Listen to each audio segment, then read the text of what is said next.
attorney, Hunter's attorney, Chris Clark, he said in a statement, a quote, with the announcement of two agreements between my client, Hunter Biden, and the U.S. Attorney's Office for the District of Delaware, it is my understanding that the 5-year investigation into Hunter is resolved. Hunter would take responsibility for 2 instances of misdemeanor failure to pay tax payments when due pursuant to a plea agreement. A firearm charge, which will be subject to a pretrial diversion agreement and will not be the subject of the plea agreement, will also be filed by the government. I know Hunter believes it is important to take responsibility for these mistakes he made during a period of turmoil and addiction in his life. He looks forward to continuing his recovery and moving forward. Blame it on the drugs, I'm sure. A White House spokesperson said that the president and the first lady love their son and support him as he continues to rebuild his life. And right now, there's no further comment. Currently, there's a rescue operation taking place. For those of you who may not know what is going on, pardon me, family. Rescuers are trying to find a submersible, which is a mini submarine that disappeared on a dive to the wreckage of the Titanic. And they're not only racing the clock as the sub's oxygen supplies dwindle, they're also battling a harsh and unforgiving environment, more akin to outer space than most places on Earth. Now, in an interview with NBC News, a Titanic expert and historian Tim Matlin said that it's pitch black in the ocean down there where they're searching, and it's freezing cold, and the seabed is mud and it's undulating. Okay, you can't see your hand in front of your face. The deep diving 22-foot submersible, which is called the Titan, operated by Ocean Gate Expeditions, had vanished Sunday with 5 passengers on board, which set off a frantic rescue mission over a stretch of the North Atlantic Ocean, roughly 400 miles off the coast of Newfoundland, Canada. But keep in mind that unlike space, humanity's presence deep in the world's oceans is minimal. The technology for search and recovery missions is limited. Now, among the people who are, I'm pulling up the list right now, among the people who were in that submarine, there were 5 people, including the CEO of the company, I'm sorry, I'm trying to bring up the list real quick. Tyler, please bear with me. This thing was kind of like freezing. No problem. Mm-hmm. Please bear with me. We know it's COINTELPRO. Definitely. 1 second. 1 second, family. I just want to know, was there any brothers and sisters on that ship? Right now, Tyler, I'm gonna be honest with you. We haven't seen that. We haven't seen it because that's the first thing I thought about. But it's actually reminding me of when that Russian sub went missing several years ago. Well, not missing, but they sank and they all suffocated. Mm-hmm. Okay, so right now, the people who are on board, British businessman Hamish Harding, Pakistani businessman Shahjada Dawood and his teenage son Suleiman, and French explorer Paul Henry Nargalet. But the man that actually is the CEO of the company that is leading the expedition, he's also on that boat. So right now there's a frantic search. They just to let you know, currently it was reported today that they had 40 hours of oxygen left on that submarine. So we're wishing them the best. We hope they're found, but so far, no brothers and sisters that were on there. Family, legendary actor John Amos has confirmed his daughter's claims that he's been hospitalized and is a victim of elder abuse. However, John said that she is the primary suspect. The Good Time star shared his viewpoint of the current scenario in a video posted to Instagram by his son, Casey Amos, according to Entertainment Weekly. He said in a video, quote, "I'm not in the hospital as a result of anything that happened recently, other than the fact that about a month ago, I was hospitalized because I was suffering from water retention and a couple of other issues, all of which have been corrected or at least addressed. I'm very confident in the doctors that I have here and the medical staff that my son has assembled all around me. So I feel very good about that." A week before Amos's announcement, his daughter Shannon Amos publicly referred to her father as the victim of elder abuse, neglect, and financial exploitation. She did not say who was responsible, only that she believed the alleged perpetrator was a trusted caretaker. Get this though, John continued by saying his daughter has taken advantage of him, which he believes was one of his primary problems before entering the hospital. And so with this, what John said, she would be the primary suspect, if you would. She is the one that I would attribute my elderly abuse to. Now, John Amos is 83 years old. He didn't give any specifics to support his claims of abuse, and it was unclear whether he had lately had physical contact with his daughter. But in a statement, Shanice, his publicist, Ann Torres, said her client is disheartened at the continuation of false and defamatory statements being made against her or on behalf of or in connection with news reports based on social media posts by Casey Amos. Now, keep in mind, just to let you know, there was a GoFundMe page that Shannon Amos had launched on behalf of her father. But last week, when we got wind of this, it turns out that John said that he wanted the GoFundMe page taken down, and he wanted all money refunded to all those who donated. So wow, you never know what goes on with people's families now.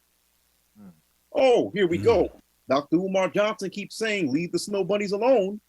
John Majors, actor John Majors, will face right on. Who says that? Thank you. He's going to face trial in August on domestic violence charges, August 3rd to be precise. Remember, just to let you know, he appeared in a Manhattan courtroom Tuesday morning for a hearing that lasted, say, about 3 minutes via video.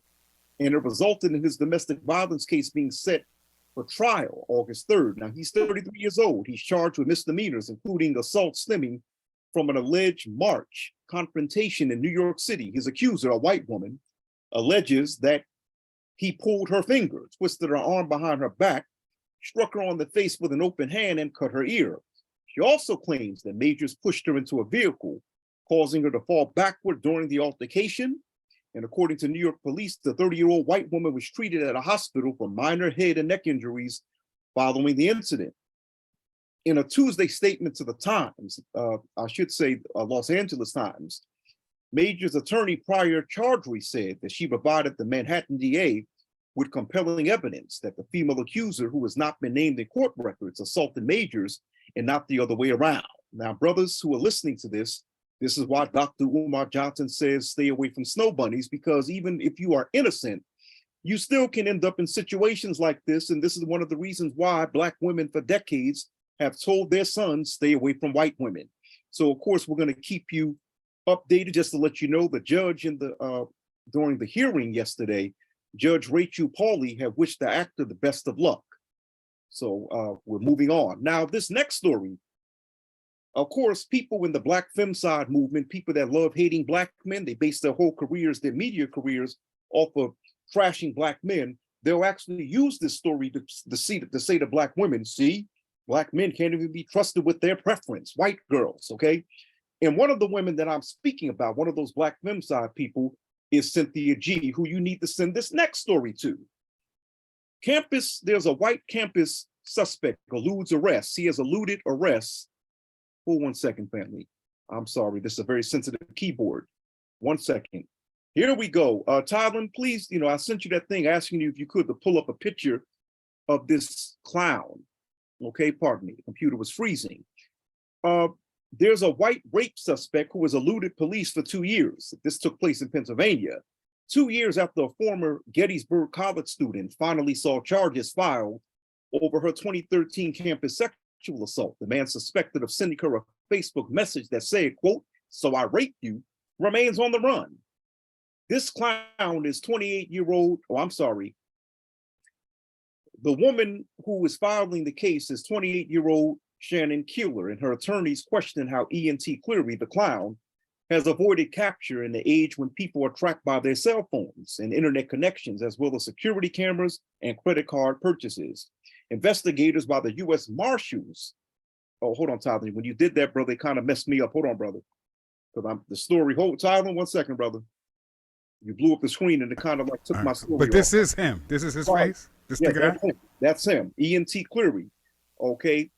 The investigators led by the U.S. Marshal Service said they believe that he's the 30-year-old from Silicon Valley, is likely overseas and on the move, which ended up in Interpol putting out an arrest warrant on him.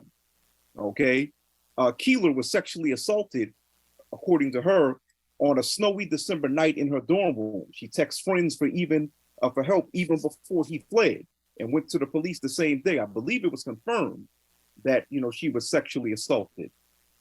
So right now, like I said, he's been on the run, and if you see him, definitely he's in another country, they believe. And the arrest warrant was filed actually 2 years ago in Adams County, Pennsylvania, by District Attorney Brian Sinnott, who filed the arrest warrant on June 29, 2021. And he called the duration of the search somewhat frustrating because they can't catch him. This dude, when they talk about, when you hear these Black femicide women like Cynthia G saying that Black women need to abort Black male babies and talking about Dusties, okay, here we have a college-educated white man. After leaving Gettysburg, Cleary graduated from Santa Clara University, which is in Saratoga, California. He worked for Tesla, then moved to France for several years. According to his website, which describes him, it says that he's self-published in medieval fiction. He has books in medieval fiction. So be on the lookout for this clown if you're overseas or if you're in America. But a stories like this is amazing to me. And I had this conversation on Clubhouse earlier today, and of course I was attacked. How Black men get demonized for doing the most minute things. You cuss a woman out, or you happen to get in an argument with a Black woman, or cuss out a Black woman out of anger. Right away, Black men should be deemed as terrorists, as one foolish Black woman writer said several years ago. She actually wrote an article saying that Black men need to be classified as terrorists. And it was over something stupid. It was because she was in a store in Midtown Manhattan, and Thailand, you and I being New Yorkers, you know how aggressive how aggressive store owners can be. They want you to buy. Well, according to her, because this brother had annoyed her because he wanted to get that sale, she says because of that incident, Black men should be called terrorists, that type of stuff. So anyway, but white men have been doing stuff like this for centuries, and even setting up systems which allow for women, Black women in particular, to be raped. But Black men are the bad guys, according to Cynthia G and that clown Damon Young. I'm Dashawn Farad. You're listening to the Black World Report, Hotep Black Power. Thank you. Thank you. Thank you for that report, Deshaun. Give it up, folks. Oh, hey, man. Yeah. Man, hey, it's so many things when Deshaun was giving his report. But I know one thing. It's interesting that it's unclear on who did whatever they're doing to John Amos, because a while back, I know John Amos and his son was in Jamaica, and they made a whole bunch of reels. Mm-hmm. And some of the reels were very comedic, questionable, okay. Right? So it sounds like it might be one of those things where the daughter and the son might be having some different opinions on how, he was in Jamaica, they was in Jamaica, and when the daughter did her stuff, they went in Arizona. So It might be some of that going on, some of that civil rivalry about Pop. Right. So that'll be an interesting thing to look at how that comes out later. Well, it definitely gives us, Ron, to your point, an opportunity to talk about our elders and how they're generally treated. And people in the twilight of their lives need to love and support of family and friends. It's crazy how, like, Ron, we meet, I don't know, thousands of people in our lifetime, and then you get older and, the people around you have to kind of watch. It's just, to me, just all indicative. Well, the other part that is very interesting, listen, I've worked in domestic violence for almost 20 years. Right. It's amazing how this Jonathan Majors case has, I've seen cases take years to get together, to put together. Mm-hmm. But one thing, I guess Jonathan Majors must have listened to Umar Johnson. I'm being facetious, because he showed up to the thing with Megan Good to the court. So he must be saying, stay away from snow bunnies. Let me give me a well, Ron, this the thing, Ron. He got with her like right after that arrest. He got with me. Right. That sounds like a public relations. That's why you got to be careful, Tyler. You ain't got to worry about me. That sounds just like when a publisher would tell their client, you see it a million times. You know what? But Ron, that's one good way to know that I've been cloned. if you start seeing me with a white woman, you say, that's not Tyler. And I'm gonna tell you something, brothers. Let me tell you They something. got me somewhere and they Listen. cloned me. Let me tell you something. Remember, brothers and sisters, I helped edit Dr. Khalid Abdul Muhammad's first biography with attorney Malik Zulu Shabazz. Right. And Dr. Khalid, when he was the minister of Muhammad Mosque number 7 in Harlem, gave a lecture on this subject in response to the Central Park joggers, to the Exonerated Five. And the subject, it actually can be seen online, but he gave a very interesting title to it. Okay, I forgot the name of it. The White Woman is something, but it escapes me right now. But he explains, like I said, Black women for centuries have been telling their sons, specifically for decades, stay away from white women.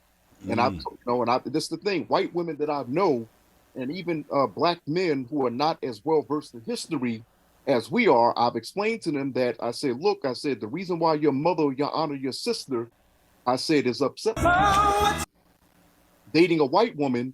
I said, because of the fact, I said, each of us, there are still people who are alive who remember that who remember when their relative got lynched, a male relative got lynched over a white woman. Oh, I'm sorry, Tyler, I'll let you play the video.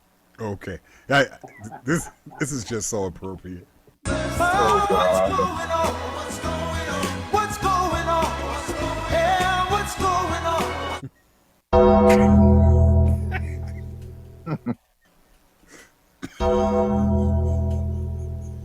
Get him, man. Oh, Lord have mercy. Oh, you better not. We're here on a more serious note.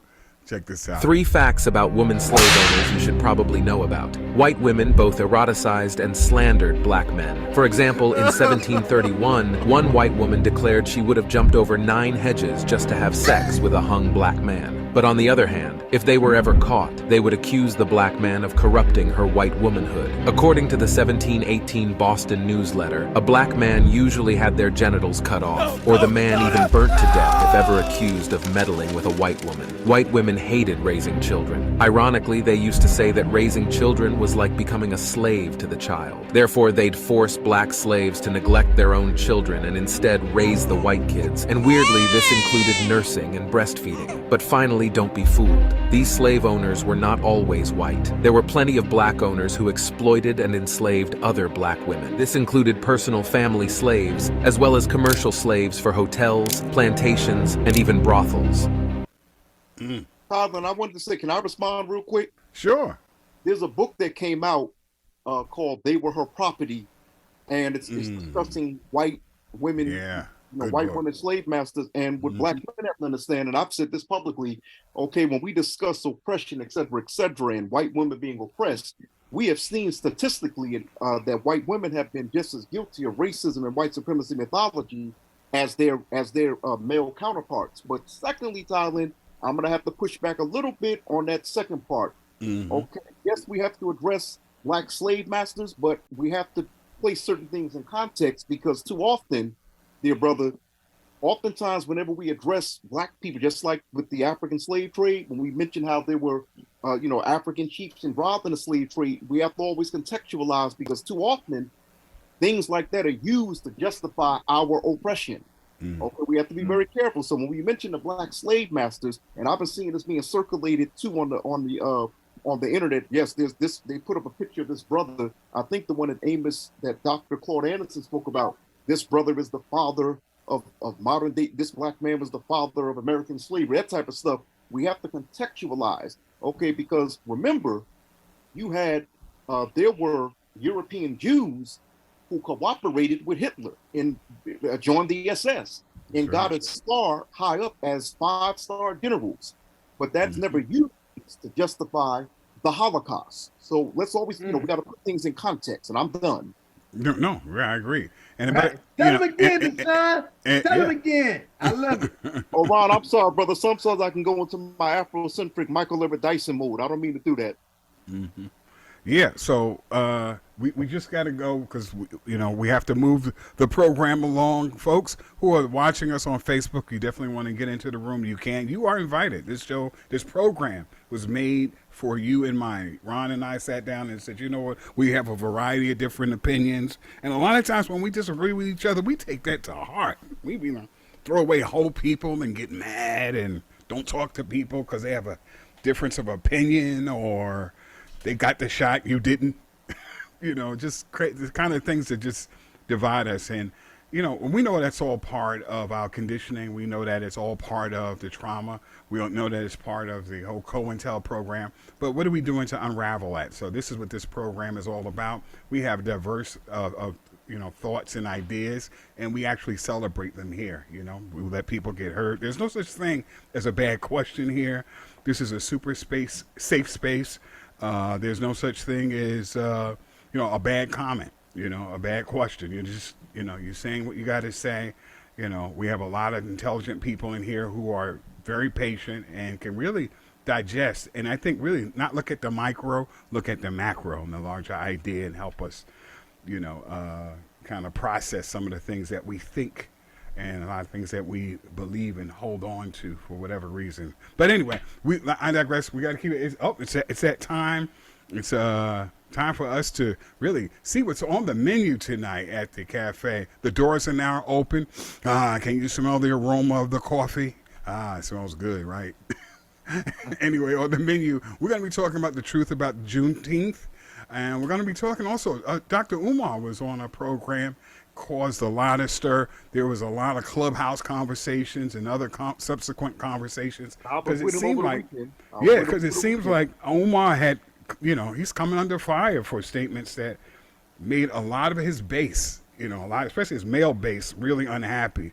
And some people said it felt like the comment Kanye West said when he said slavery was a choice. So we're going to hear what Umar said, and then we're going to open it up for our panels to discuss. But first, we have, as a very, very special guest, drum roll please, Gloria Bailey-Ray. I mean, she is a terrific individual. She is an influencer life coach, an author, a public speaker, and a talk show host of her own podcast called the Gloria Bailey-Ray Show. Gloria Bailey-Ray is the founder and president of It's Essential LLC.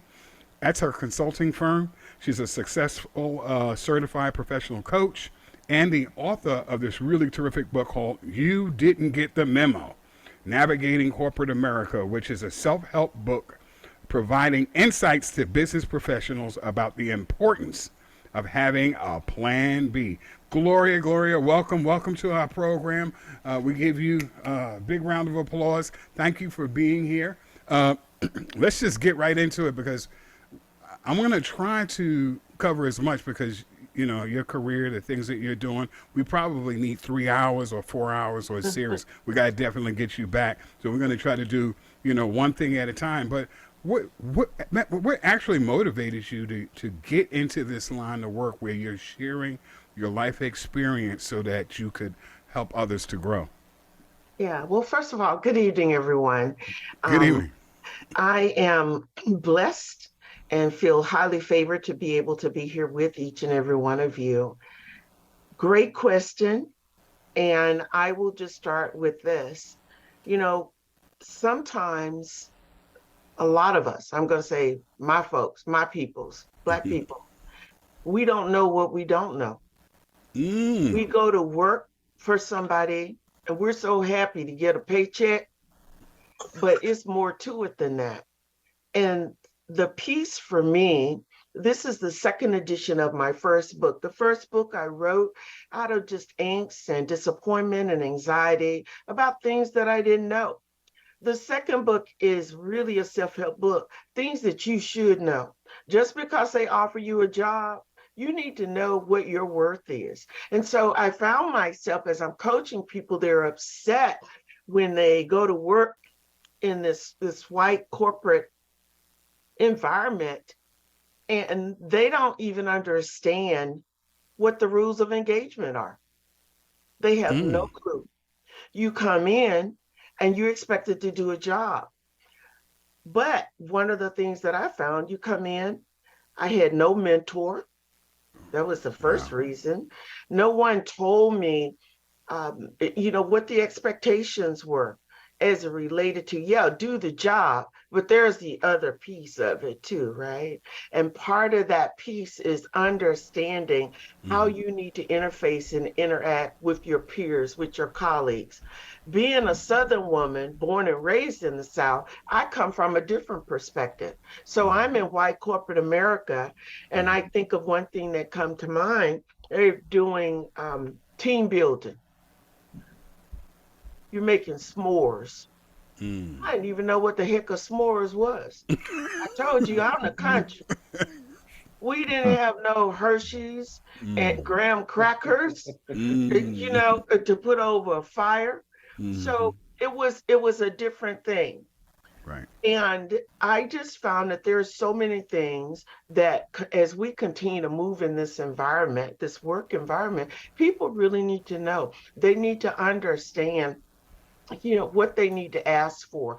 They need to know how they are showing up. And to all the brothers and sisters that are out there, and you think what you put on your social media page is not important. And I found perfect example. Someone's offered a job, and the first thing they did was go to the social media page, and this person is blasting the current boss, even though he signed the paperwork, but the ink wasn't dry. And they rescinded the offer. So there are things that we need to know and we need to understand. You know, when you go to work for someone, what are those expectations? How do you show up? And a lot of that has to come through understanding who you are, which is my plug. I got a free workshop coming up on Saturday. Yeah, Free. we're going to talk about that. Free. Yeah. That's free, FREEE. The power of observation. And you need to understand how you're showing up to other people, because it's one thing for me to be one way with you, and I can say, y'all, yo, what's up, whatever. However, there is still that piece, that expectation that white corporate America has, and you need to understand what those expectations are. So the book just led me into really writing and helping people, because ageism, sexism, racism, microaggression, cronyism is still alive and well in America today. And we need to understand, if you're not signing the checks, your name's not on the moniker, it ain't your company. So you need to recognize how that all plays out. So that was what led me into, you know, one of the myriad of reasons of wanting to write this book and to kind of give a perspective, especially for young African-American people who are coming out of college, high school and college. You got your first job. And do you really know, just because they offer you a job and you say yes, you got to learn how to play the game. I need 48 to 72 hours to discuss this offer with my mate, with my significant other, or, you know, whatever it is. Don't just jump at it, because that's the first clue that they know they already got you, right? Wow. Did you do your homework? Do you know what the entry level salary is for a job? Do you know what the higher end is? Do you fall in between? Are you able to negotiate? And a lot of us don't even go in with that mindset. We just know I got a job. And then 3 to 6 months into the job, remember, the boss is going to be on their best behavior. The hiring boss, they're on their best behavior. And you go and say, oh, they so cool. And then you find out they're not as cool as you thought they were, because they're not there to be your friend. Right. They Say that are again. on an act for you because they need to hire someone. So you need to understand why you're going into this position, what you expect to get out of it, what are your goals, and that's the other thing. So I just think that it's really important, and we hear this word tossed around a lot, emotional intelligence. And I want to say to the brothers out there, first of all, I need to acknowledge that emotional intelligence is real. And getting in tune and refining that and understanding what it's about, it's going to help you in the long run. You know, I meet so many brothers that say, I ain't doing that. I ain't going to do that job. No, you know what? No. It's understanding what is it that you need to get from it?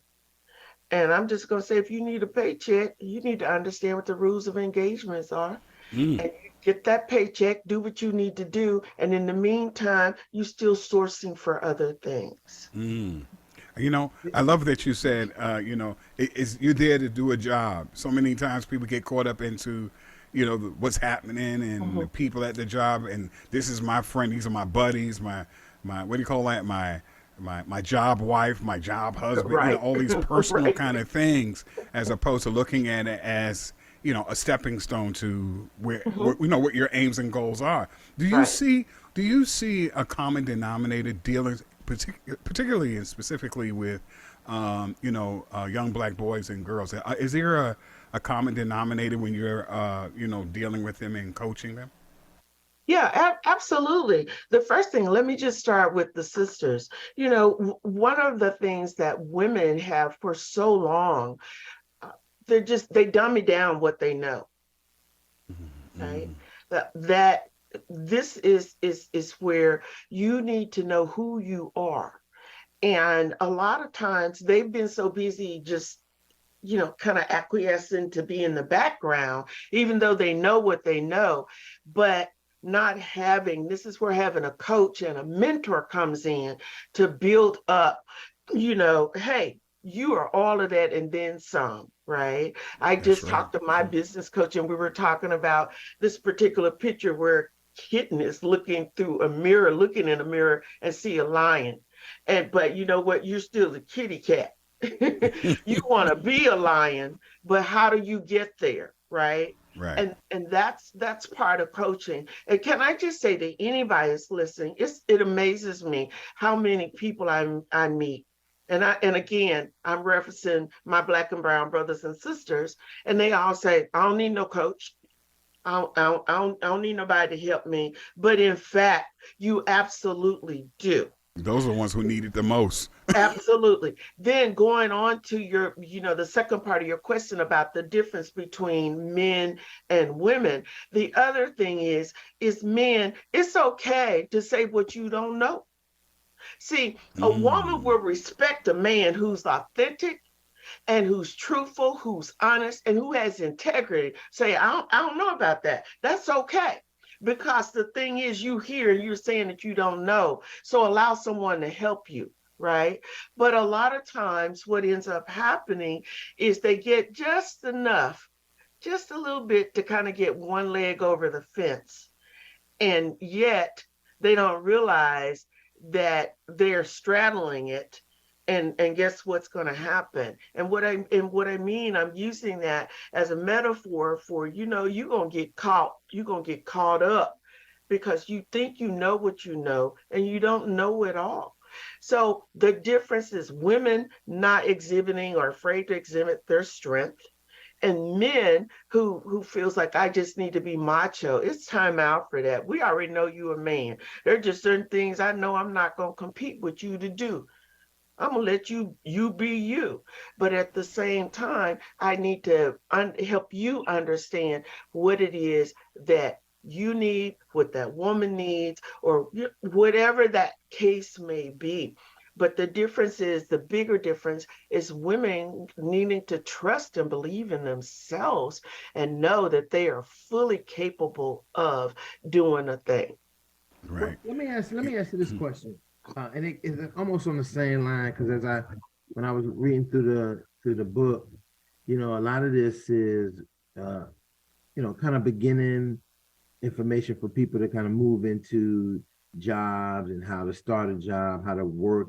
And I thought about this, and one thing that I know is that in this generation of a large majority of the generation we have now, everyone wants to just be an entrepreneur, right? Mm-hmm.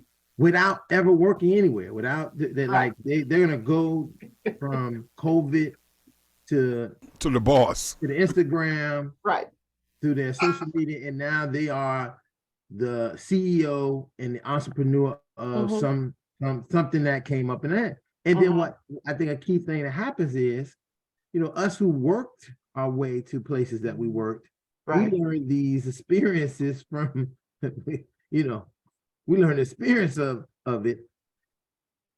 this book I see could be very helpful to many of those people who are coming out of there. What are the best components of there that they could, probably, if you had to pick a chapter that'd be best for these upcoming entrepreneurs to look at, to really help them make it to the next level? Okay, so Dr. Ronnie, you asked me if I had a chapter. Yeah, if you had to pick a chapter from this book and thinking of the kind of entrepreneurs that we have, that I would say, I don't know what generation they are now, but a large majority of the new young entrepreneurs, what would probably be the best chapter they should get when they should maybe get this book and start reading first as they're working to their success, or being a boss, as I like to say, a boss. Well, I would say that, for me, the second chapter, I talk about the boardroom. And one of the things is, you're absolutely right.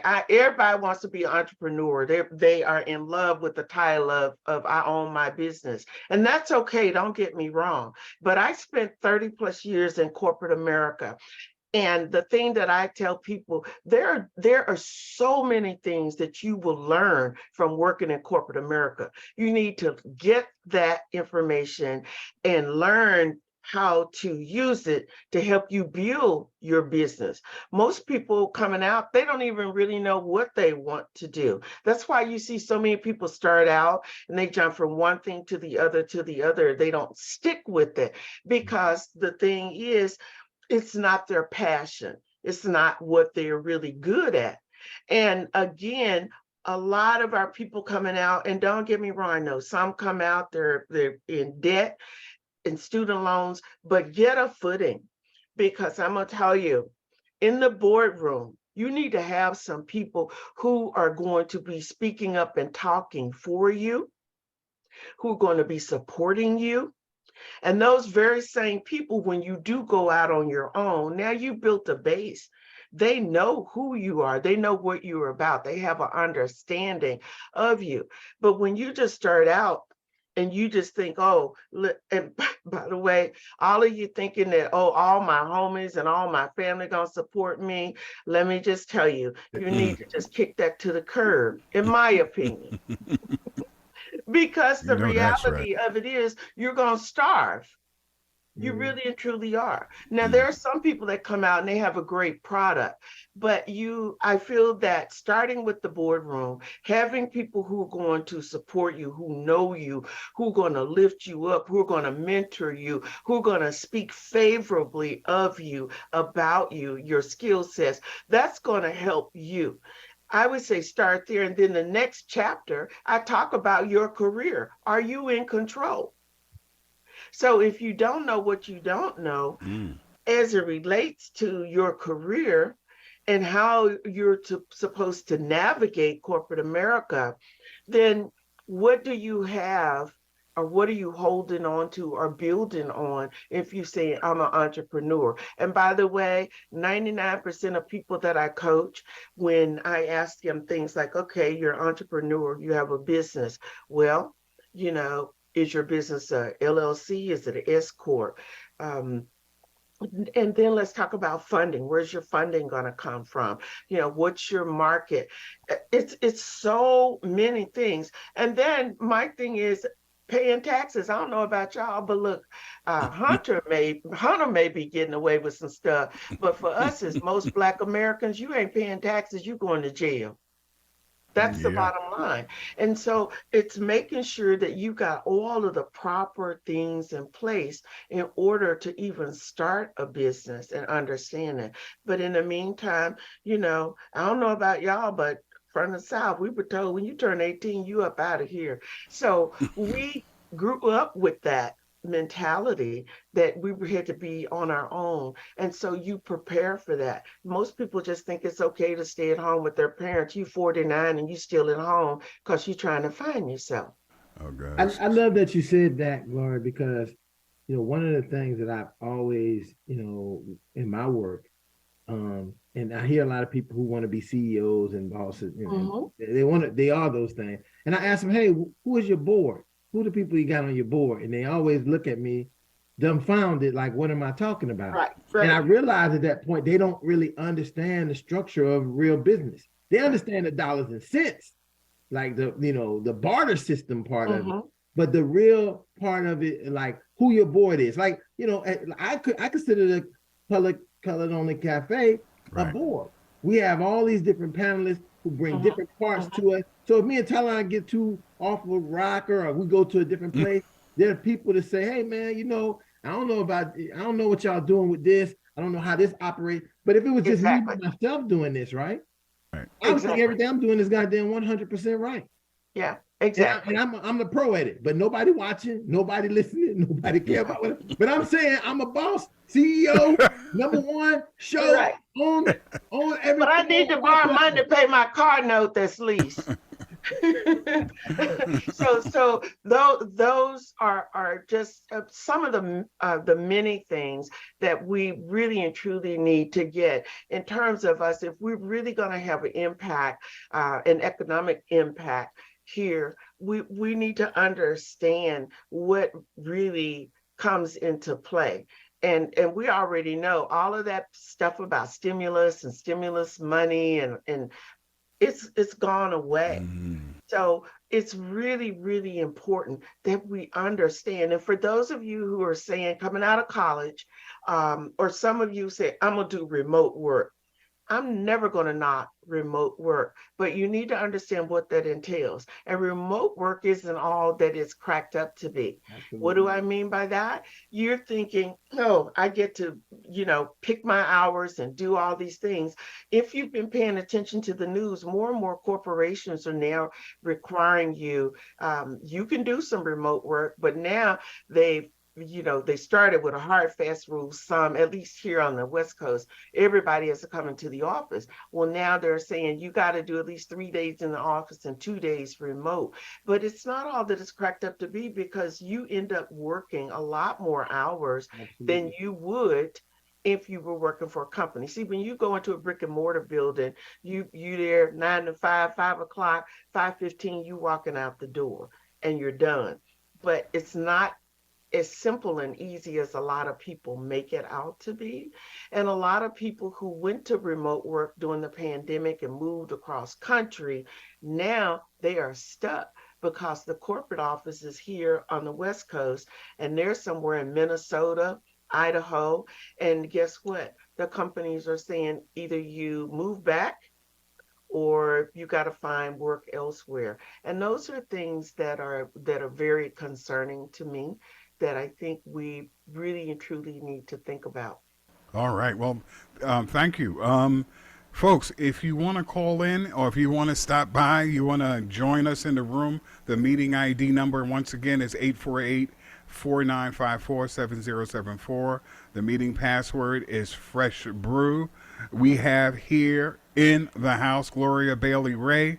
And folks, if you're if you're just getting a job, or you're thinking about getting a job, or you want to if you have a job and you're looking for a new job, or you're thinking about, starting a business, you need direction. I was fortunate to be mentored by Melvin Van Peebles. That's a once in a lifetime kind of situation. It's important to get this information. It can make a difference of $10,000, $20,000, $30,000, even $50,000 more a year making these right decisions. I have a question. How do you discover your passion in an environment where, my lights are about to get cut off, where someone's like, look, I got to take anything. Mm-hmm. So, and what I heard you ask was, how do you discover your passion? Right. When basically you're about to be without evicted, or it's like that. I'm just saying that just with this, it's in New York City, the average rent is for one bedroom is $4,300. I'm just saying, in an environment where the walls seem to be closing in, and you gotta work, and then you have to have an Uber job, you have to do Instacart, people are having 3 and 4 jobs, don't have time just to live in a halfway decent neighborhood or with a halfway decent school. How does one discover, their passion with respect to you have the job of your passion, or you have a job that you love. You never work a day in your life, and I think that's a goal for a lot of folks, to be doing something that they love, but having to first discover it, right? If Right. somebody haven't had the time, or they've been so much caught up in this wheel of, Mhm. I gotta earn, I gotta just earn. I don't care about that because I gotta keep my lights on. I gotta feed the kids. I gotta, whatever the individual situation is. How does one in that kind of environment discover what they may be good at, or something that can turn from a passion into a career? Yeah. Okay. So there a couple of, if I would say, there are a couple of tentacles off of that question that you asked. The first thing is, let's just go back to survival, because that's what I hear. If Mm-hmm. someone's got to pay their rent and they know that their lights are going to be turned off, then you've got to take care of those. Are basic necessities, any way that you look at it. And in a lot of cases, what end up happening is, if it means you got to work 2 or 3 jobs, and here's what I always tell people: I can't talk to you or tell you about being hungry if I've never been hungry. I can't talk to you or tell you about having my lights turned Mm. off or not being able to buy baby food for my kids or diapers if I haven't gone through it, which I have. But in the meantime, what I did, I started out, my degree, is that of a nurse, as a registered nurse. And I left nursing at the height of the AIDS epidemic only because they didn't know what it was. I had small kids, I'm a divorcee. And one of the things was, I know that there had to be something better out there for me, right? And so, look, I took a job driving the BART train. That's right, train operator. And by the way, for anybody that thinks that's above them, those guys are making easily 6 figures, period. So if you're in transportation, so that was one thing that I did. My passion was, I love helping people. At the time, I did not know what that would entail, what it looked like. Why? Because I was busy focusing on trying to raise my kids and take care of myself. So that tentacle that I said, those tentacles, sometimes you got to do what you got to do until you can kind of get a breather, get above water. That's the first thing. As your coach, one of the things that I do a number of different tests to help people kind of figure out what their passions are. What is it that they're really good at, right? And it's true. If you find and you're doing something that you really love, you'll never feel like you've worked a day in your life. And for me, how this came about, I ended up talking, saw some people hanging out and talking to them. And I was like, wow, I like, seeing you brothers and sisters. What are you doing? They go, we run our business, we're coaches. And I researched, what does it take to be a coach? And it just seemed to fit in my wheelhouse, being compassionate, being able to help people. Research that nursing helped me with that. But I'm just saying, I've done a lot of different jobs in order to survive, take care of my family, but I never lost sight of, I felt like in my mind that God had something great for me to do. And he gives us all gifts. I tell anybody that we all have gifts. And as a result, I was able to go through, and it just fell in my wheelhouse. But at the time, when you're trying to just struggle to stay afloat, you got to do what you got to do. And then the other thing is, and there's so many places that you can go to take tests and figure out what your passions are. Never give up on it, but you also just need to know, I've got to balance it out. That's what I would have to do. So for me to tell you that there's a hard and fast rule of figuring out what your passion is, no. I know some people who are just great at working on cars. Some people who are just great at woodworking, right? Some people that are just great at writing poetry. It's your passion, but at the same time, you got to have a paycheck. Mm. I like that. Well, you have an upcoming event. People should be able to see it on the screen. I can see it on my screen, but it's an Oakland African American Chamber of Commerce event. Can we talk a little bit about that? Well, this what you guys are looking at, I was featured in the Oakland African American Chamber of Commerce, the newsletter. And if you go down into it, it talks about, you see the power of observation that's on there. Yeah. It's a free webinar that I've got going on. Thank you. On this coming Saturday from 10 to noon. That's Pacific Standard Time. So 12 o'clock Central, 1 o'clock Eastern. But what you're going to get from this workshop is going to help catapult you into a lot of the things that we're talking about right now and helping you. So yeah. I hope and folks, by the way, she's on the West Coast. we have folks on this from, I see folks who are in Atlanta, California, right. Washington D.C., New York City. Who else we have? Germany is in the house. We have we have folks from all over. But definitely, I encourage everyone to reach out to Gloria. Like I said, even if you're starting a business, this is not just for folks who are looking for employment. But if you have a business and you need coaching, and we all, I have a business. I'm gonna have to call on Gloria. Hey, what do you think about this, that, and the other? About this? Well, focus. I may be losing focus. I may feel overwhelmed or whatever. Sometimes you need that coach to kind of help you through the muck. And plus, in this ever-changing environment with technology, tax codes, just all the kinds of things that you can get hit with. I think it's just very, very important to reach out. How can people reach out to you? And folks, if you have any question, comments, or concerns, we want to hear about it. You can write it in the chat, or you can join the room, or you could.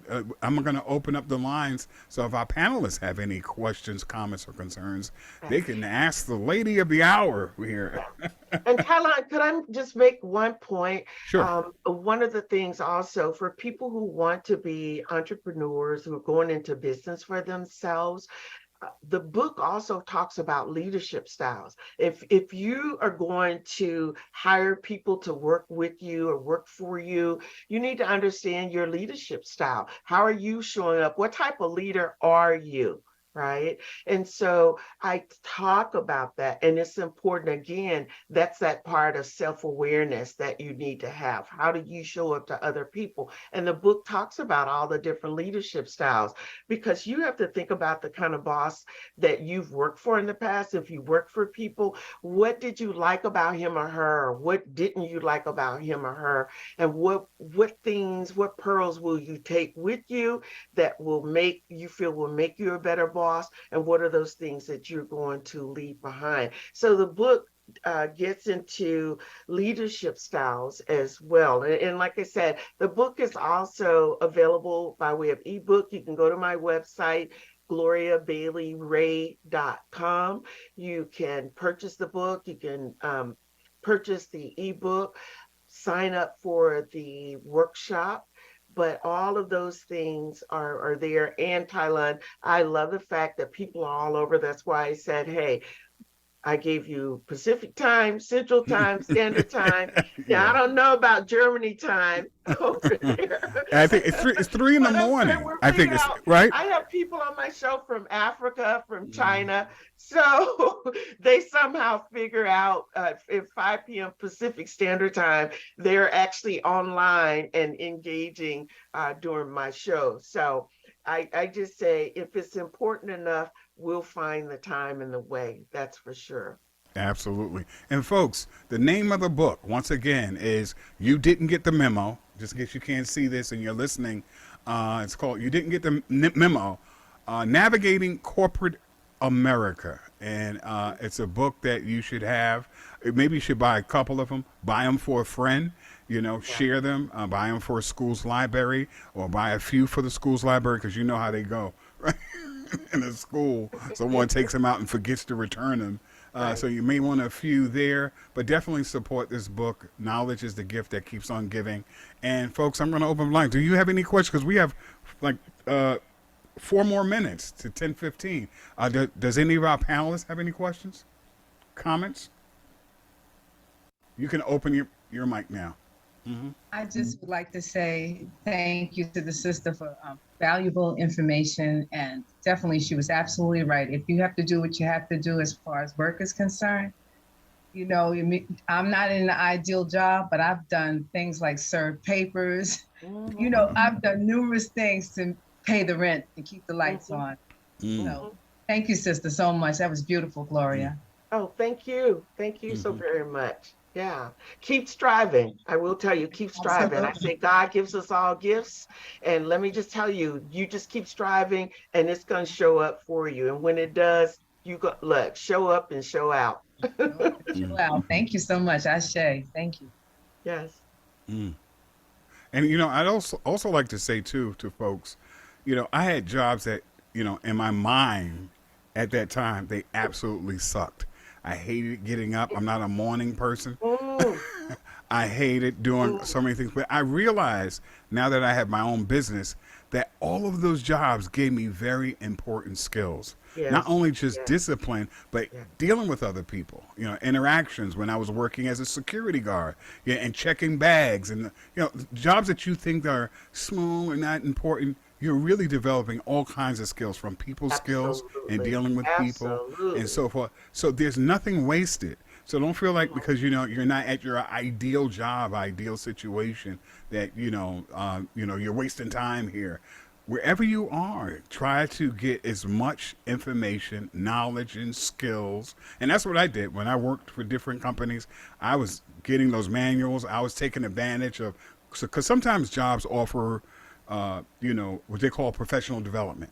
Right. With things that you can do, you know, after time. A lot of people just rush out the door. I wanted to find out what they knew and get that information, anything that you can grab, anything extra that you can get. You never know. You never know when you can use that information for yourself or when you start your own business.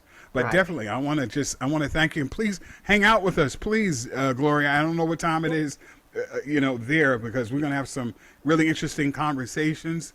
Folks, if you're interested and you want to ask a question, you can put it in the chat and we can go back to Gloria, and maybe she'll answer it, you know, during the course of this show. But if not, we'll forward the question to her, and then she'll answer it. But in order to get the book, you got to go to, yes. Wait a minute. One thing. Sure. For those of you who are over 50 and you're changing jobs, because a lot of companies are you know, what you see, they're downsizing and trying to bring in the, you know, younger folks. Listen, I have a chapter 11, that talks about over 50 and changing jobs and the things you need to know, because now things are totally different, and you just don't shoot your resume to a recruiter. You need to understand about the ATS, the applicant tracking system. I talked to you about that, what your resume needs to look like. So I just wanted to throw that out. It's not just for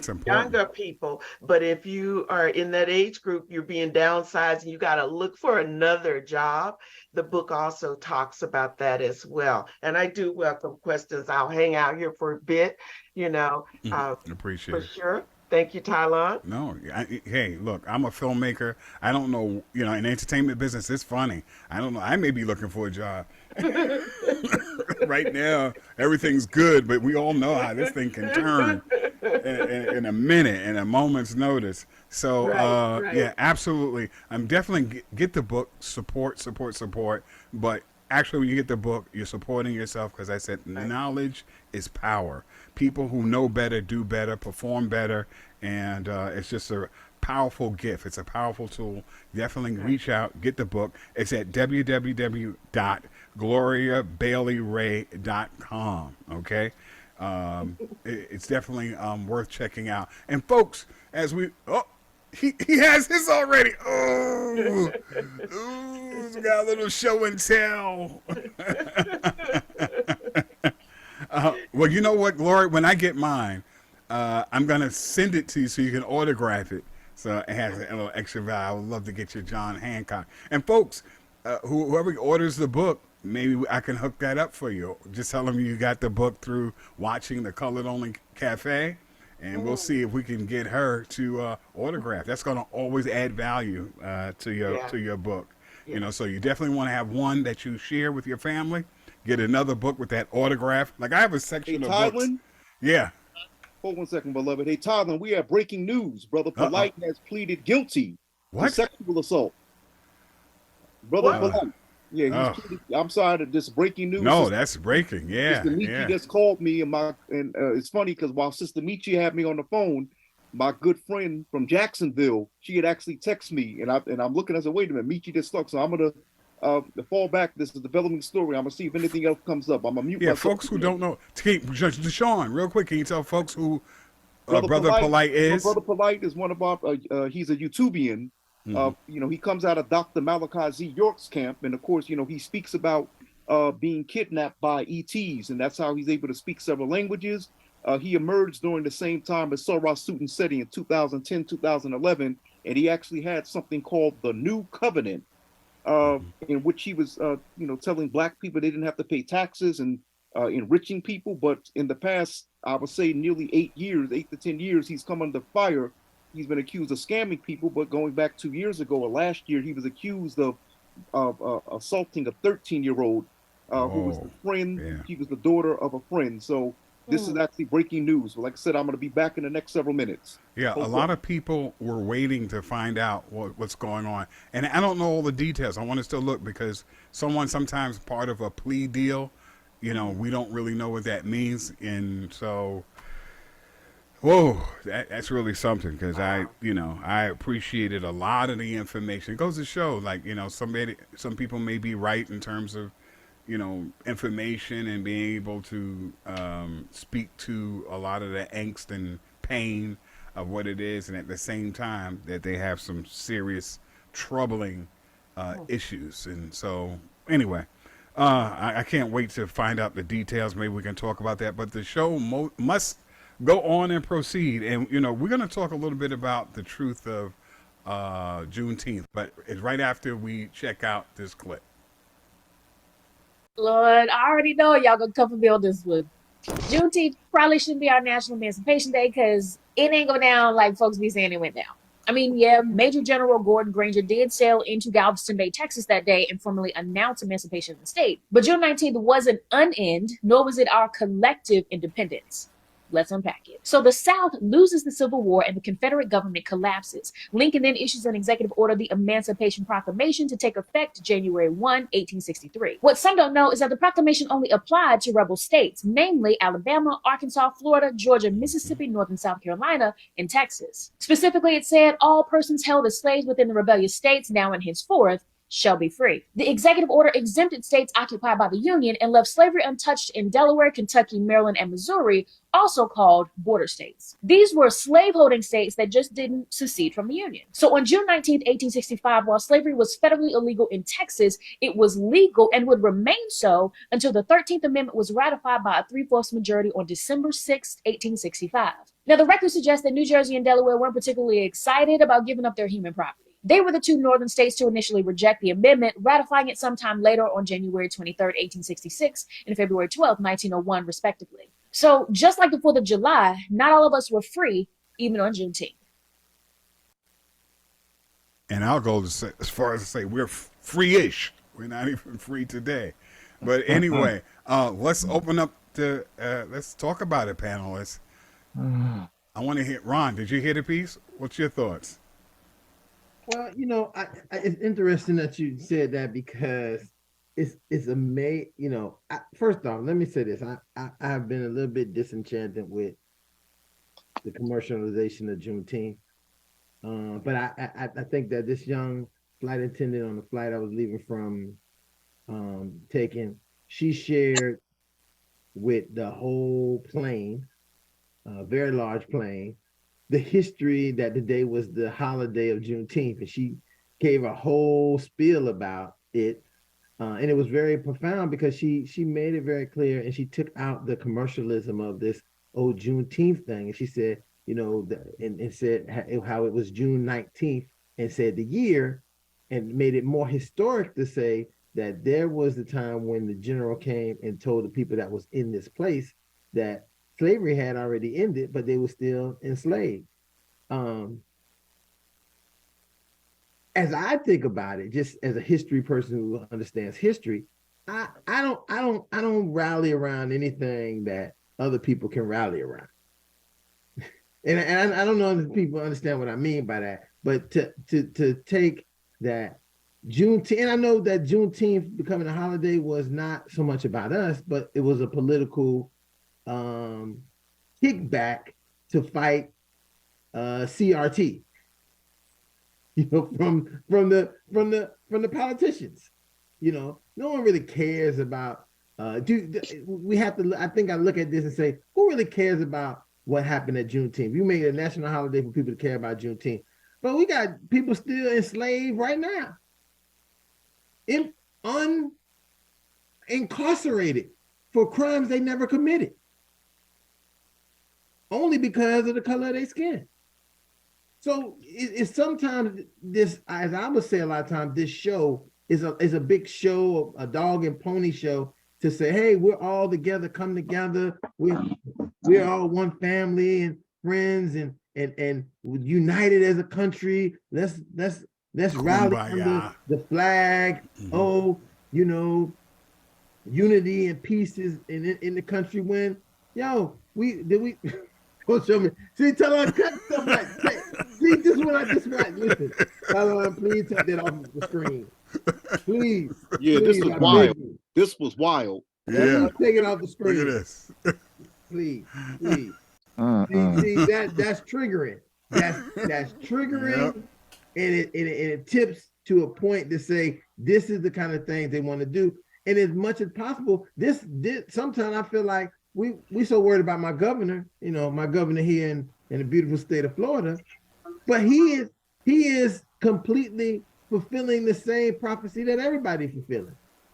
Right. It's not odd. And so I hate that. I was in Philadelphia and we have a ceremony called a Doom Day festival. Is an ancestral festival where we celebrate the ancestors and the Black African ancestors, and that happens on the week.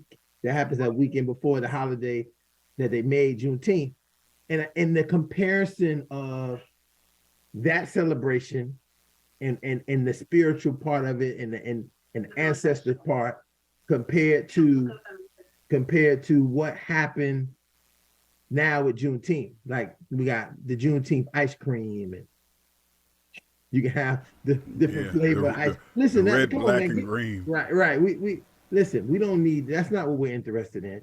If you really want to do something, you want to celebrate Juneteenth, start to work on that reparations, 40 acres and a mule for all of us. I celebrate that Juneteenth. That's what I celebrate. Yep. So did you hear about this girl who was ousted out of her school for challenging the school leadership, who said that June 10th is a day of diversity? And she's on Roland. They have Roland Martin showed that. Oh, she was on Roland Martin? Well, he had actually showed the video. Did you hear about, what were your thoughts on that when you saw that, Deshaun? Well, welcome to America. And it's an example of Black people not being allowed to speak our minds. And remember what Malcolm X said. He said, stop saying that, such and such to the South and the North. He said, if you're below Canada, you're in the South. But this happened at a cosmopolitan school. And the woman had actually threatened, the director of the school had threatened to call the police on this sister. And it's a usual, I'm going to be honest with you, what I've noticed, and I'll say this even if we went on this broadcast, most white people are not used to Black people speaking our minds. So when they get cussed out by us, the first thing they see is confrontation, or I'm going to call the police on you, because they're not used to being cussed out like that, So I'm not saying she cussed her out, but that sister was like, you ain't going to disrespect, She accused this sister of being a racist because what this white instructor was saying is that, Juneteenth is for everyone. And the sister said, no, diversity. Black people. Okay, and so got into a back and forth, and she ended up calling, I believe the instructor either she got into it with the instructor or the school director, or the instructor called the school director. But one of them, whoever it was, an employee, either Right. the administrator or the faculty member called the police on this sister, which is dangerous. Calling the Right. police on black people, that's dangerous. Right. That that to me, calling the police on black people today, as we see played out, it can end very horribly. And they know when they do that, they're putting you in a situation where you could lose your life. So this is for a disagreement in ideology, where the sister was correct. It's not a holiday about diversity, So she was right on the merit of her argument. And folks who want to see this, you can check it out on, I think it's what's Roland Martin's network. You can look at that a little bit more. But even you hit it right on the speaking head. truth to power. Yeah, go ahead. You hit it right on the head because I'm going to say this, that when that young lady, flight attendant, shared her piece about June 19th, and I'm going to use that because I think it's very important to get out of this June 19th, because dates are important.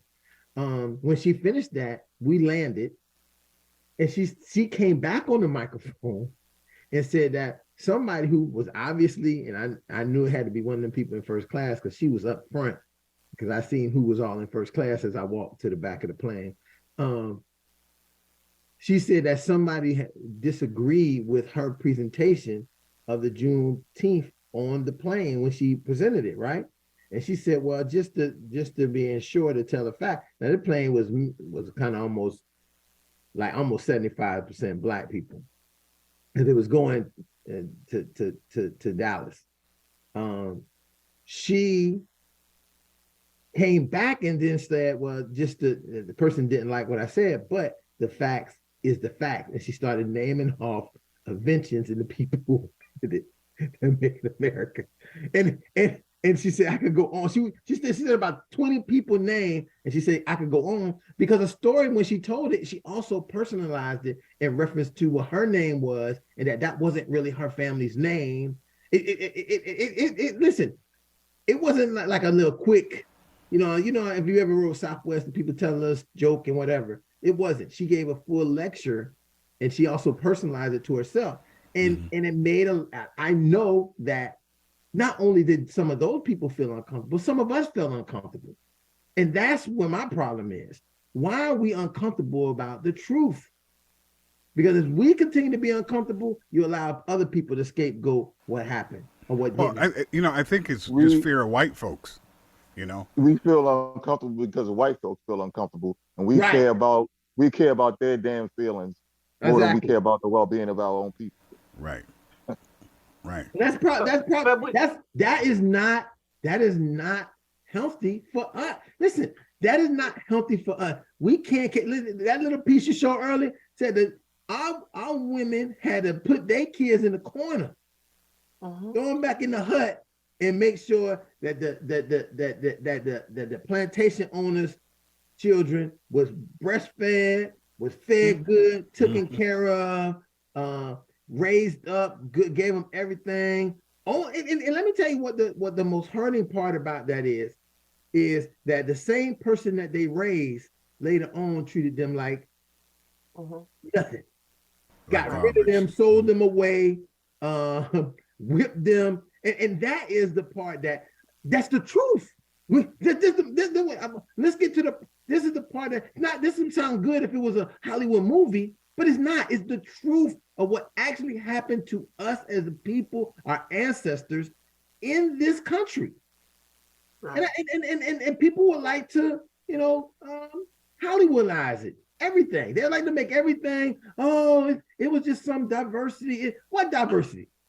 Listen, we don't tell me nothing about diversity for black people, because if we had diversity, we'd need the 13th, the 14th, 15th amendments, okay? Right. The country was founded on not diversity for black people, nothing for black people.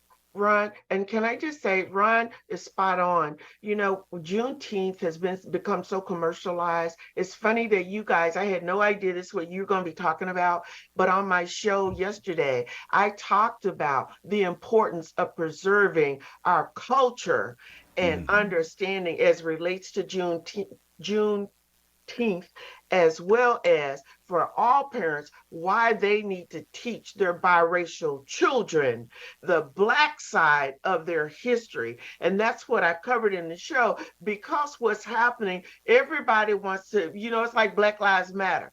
Oh, well, no, well, white lives matter. But, listen, we have, as a race of people, and for every person of color who decides that I don't want to know about it, I don't want to talk about it, but yet it's in your face each and every single day.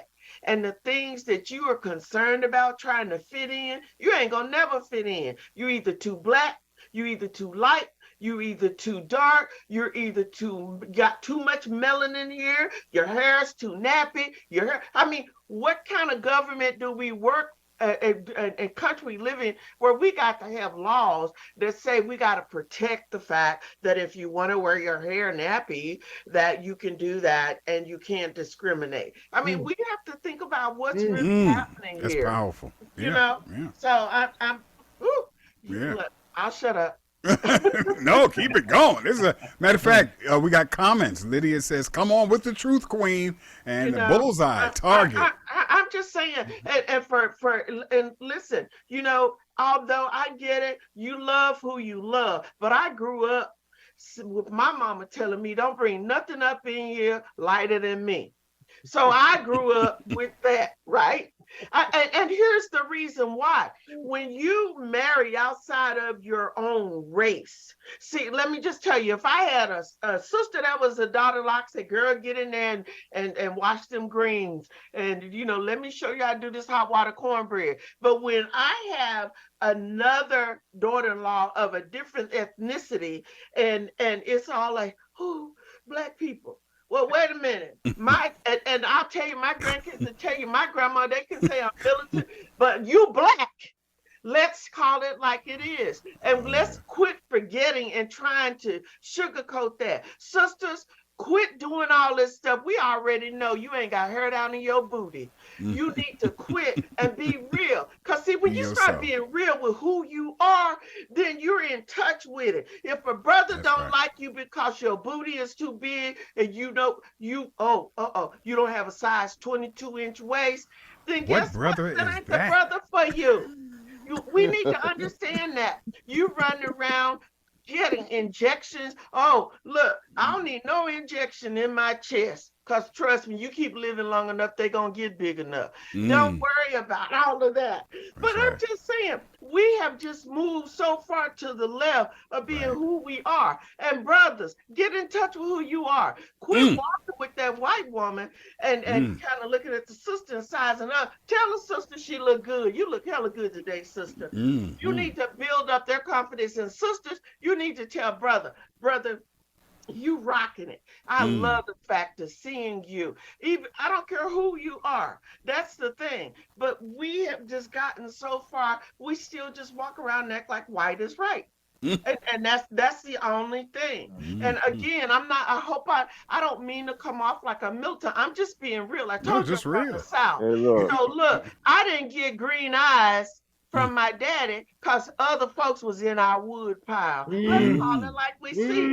My kids got blue eyes because some other folks, their daddy's Black, but the folks were in the wood pile. We need to recognize that. Don't walk around, and you have allowed white society to separate us by, oh, she got good hair, she light skinned, oh, she's skinny.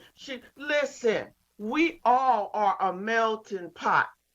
And that is the real deal. But you need to appreciate who you are and where you come from, But all this other stuff we out here doing and running, I ain't going to Mexico to get injected with nothing. You hear me? The size of my hips and the swivel in my thighs, that's on you. It's okay. Because why? I know who I am. I love me. That's what I'm just saying. We need to start showing love to each other, not talk about it, but really and truly do it like that. The worst insult, I go into a club and it's mostly 99% Black folks and a brother coming there with a white woman on his arm and trying to act like what? You still, let me just tell you, before it's over, I guarantee you, your in-laws done call you the N-word more than once, more than twice, Hello. more than 3 times. And maybe even What are we that really person that talking he about? with. And at the end of the day, they smile and grin, and they want your melanated grandkids and all of that. But guess what? They ain't teaching them nothing about Black history. Bravo. They're not telling them anything about why you look like that, right? That's a whole show right there. And good luck with staying But you melanated. light skin, but you got a Brillo pad for hair. Where you think that come from? There you go. Listen, Go. I just, look, Yeah. I got Lily on the microphone, boy. Yeah, Lydia got on the mic. Lydia done came out of the embassy word. I just say no more typing. Let me just get in this. That's right.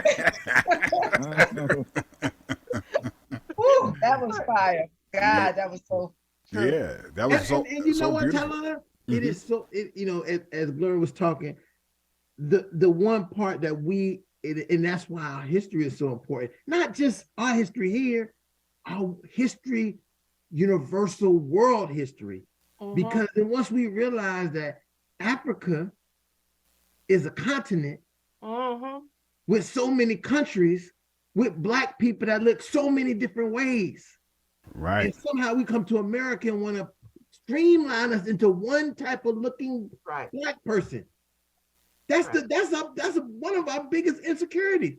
When you get to travel and you can go somewhere and see somebody look just like you, and then you go and see all the people in that country looking like you, and that's just one little village, 2 villages you was in, and you realize that I don't have to look like a mainstream of what white America say, because I have a whole giant continent of ways that I probably should look. And I have to get out that narrow mindset that this is the way we should look, when that's not the way our people look in the rest of the world.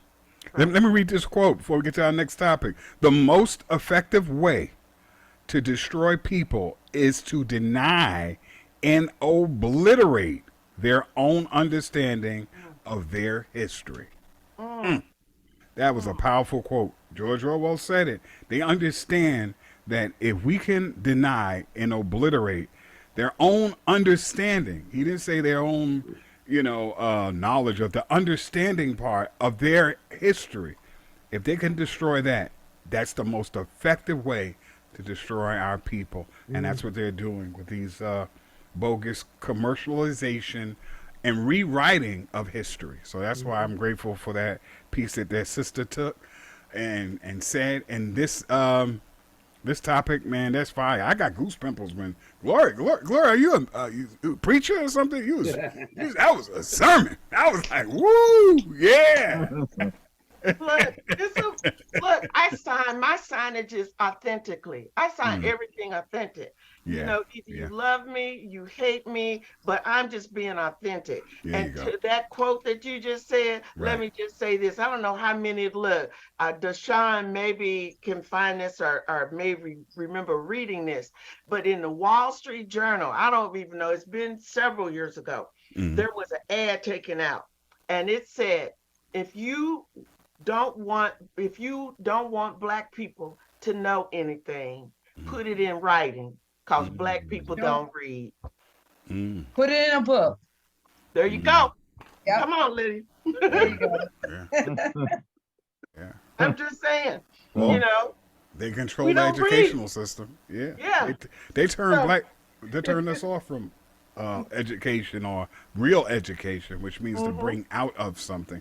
Those schools are induction systems. They're inducing and, especially now with all the crazy kind of curriculum and denying of history. I think it's time for us to support Umar and his school. Yeah, I figured that was going to be the time. I knew that curve was coming there, boy. Because I was looking at the time. Yeah. What you got for Umar? Okay, so there was this, controversy and brainstorming. But you know what? I don't like to just, let me let everyone see what he said in his own words and then talk about it. Speaking of that, I've seen a video of yours where you said that feminism has conditioned Black women to view Black men as the enemy.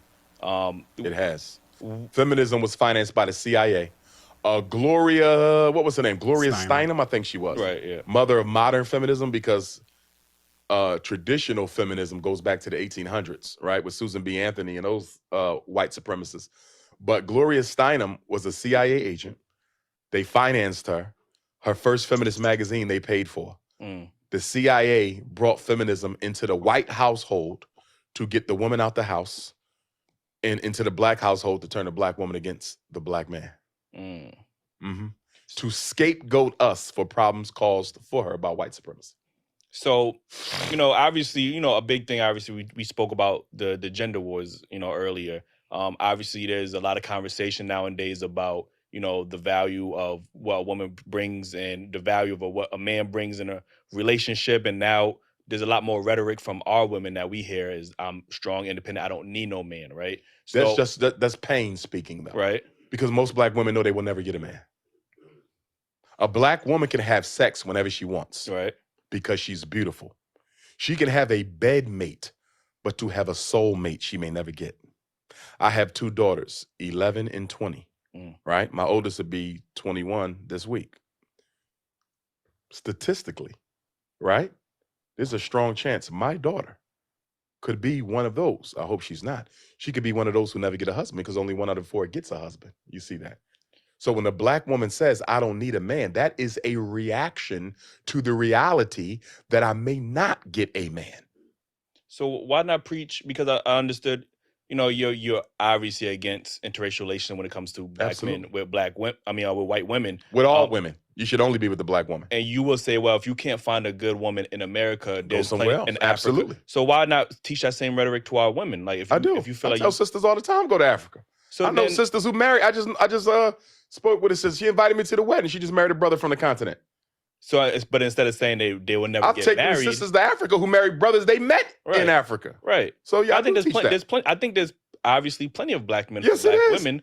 So and what I also tell black women, if married, you're going to go get you an African man from the continent, right, you're going to have to understand that the way in which you talk to black men in America will not be tolerated over there. Why the fuck is it tolerated? It's not tolerated here. That's what we're trying to tell them. Well, over here, I want to say this to us, though. Because we try to act like the way sisters treat us doesn't have a history that we are not at least partly responsible for. Let's be honest. The black woman has had to hold down the black house by herself, although imperfectly. She's had to do it by herself since the mass incarceration of black males began in the 1970s. You understand me? Most of our children are raised by a single mother right now. And it has been that way for about 50 years. So when a sister says, I don't need a man, because she couldn't find one strong enough to hold her down. Or when you meet a woman and you say, sister, I'm strong enough to be your man. You ain't got to work or you ain't got to pay the bills or whatever. Pull back. I got you. And she can't do it because all the other men before you who disappointed her. So what I'm saying is, black men, we got to be patient with our women because we created that personality. All right. And I'm going to leave that right there. There's more of it. And I guess, the whole piece runs about 17 minutes. It was a 2.5 hour program. You could see the whole thing on, what's that, Rap Spot. But you can also see it on our website. We're going to put it on the Colored Only Cafe so people can see it in its entirety. But that's part of the comments that he made. That really caused a ruckus because a lot of his base, especially a lot of his male base, took issue with that comment. And like I said, some said that it felt like, I'm actually reading a comment, matter of fact, a comment that got a lot of likes in response to what he said it made me feel like when Kanye West said slavery was a choice. So, what did we say, panelists? We got Deshaun. Is your hand up? Yes. Okay. Well, Tylen, see, this is the thing that sickens me. See, as a journalist and as a writer, when people don't research, okay, and then make comments about certain things, Umar has been saying this since he emerged in 2010. He has jumped on black women and black men. And what he said actually reminds me of what Shahrazad Ali said. Remember now, people jump on her case because she wrote that book. The first, not her first book, but the one that got her in trouble, the first one that got her in trouble, The Black Man's Guide to Understanding the Black Woman, read it before she does. But maybe a year or two after that, she wrote another book called The Black Woman's Guide to Understanding the Black Man, saying a few of the things that Umar was saying. Umar has always jumped on both sides. And unfortunately, due to a lot of Black male haters who consist of women and men on the internet, Umar only gets featured whenever he says something that is considered to be offensive to Black women, because remember, as Shahrazad Ali stated, and I'm very reluctant to say this, when discussing Black dysfunction relationship-wise, Black men are the only ones held accountable, but she says that no one is holding Black women accountable, and that Black men are 50% or only 50% of the problem. So Umar is doing nothing but reiterating what he has said, including this past Saturday and Sunday when I was with him. He's jumped on Black women and he's jumped on Black men for how we conduct ourselves in terms of marriage, relationships, raising a family. So this is nothing new. A lot of those, in my judgment, the comments, a lot of these brothers that are jumping on Umar's case obviously haven't been listening to him very long. And I've known Umar for nearly 20 years. We both met when I lived in Philadelphia in 2004. He was conducting UNIA meetings on Cecil B. Moore at Temple University. I mean, up the street from Temple University. And as I said the other day, Umar has changed, but he has not changed. In other words, he's always advocated what he's advocating now. Popularity didn't go to his head. But you have many Black men who, when Black men behave this way, when we snap on Umar for making a comment like that, we're actually giving credence to Black male haters who enjoy saying that Black men don't like to be held accountable. The Cynthia G's in the likes of her. And I'm done. All right. Who else had their hand up? I think somebody else wanted to comment. Brother Pete, you here? Did you hear the conversation? I'm listening very astutely to what everybody's saying. What did you feel about the comments? First off, we got to ask ourselves, are they real? Are they true? You got to ask that to yourself. Is he right? Was his statement and his comments correct? Even with the Kanye West situation, slavery was a choice. I agree with him. To tell the truth, slavery was a choice. You had a choice. You had a choice to either be a slave or die. Yeah. You had a choice. What choice did you make? But to act like you did not have a choice, I think that's a cop-out. That's a cop-out to me. To act like you didn't have a decision to make at that moment. It's a cop-out. But holding Black men accountable, Black men are always being held accountable. When are we going to hold a Black woman accountable? When are we going to stop letting her get away with her nonsense? Mm-hmm. Okay. And that's real talk. Yep. Talon, let me say this. And I think that one of the important aspects is, and we have to understand the dynamics of this. This continues to be one of the best divisive things that we can do. And what Brother Pete said, I have to echo a large part of it.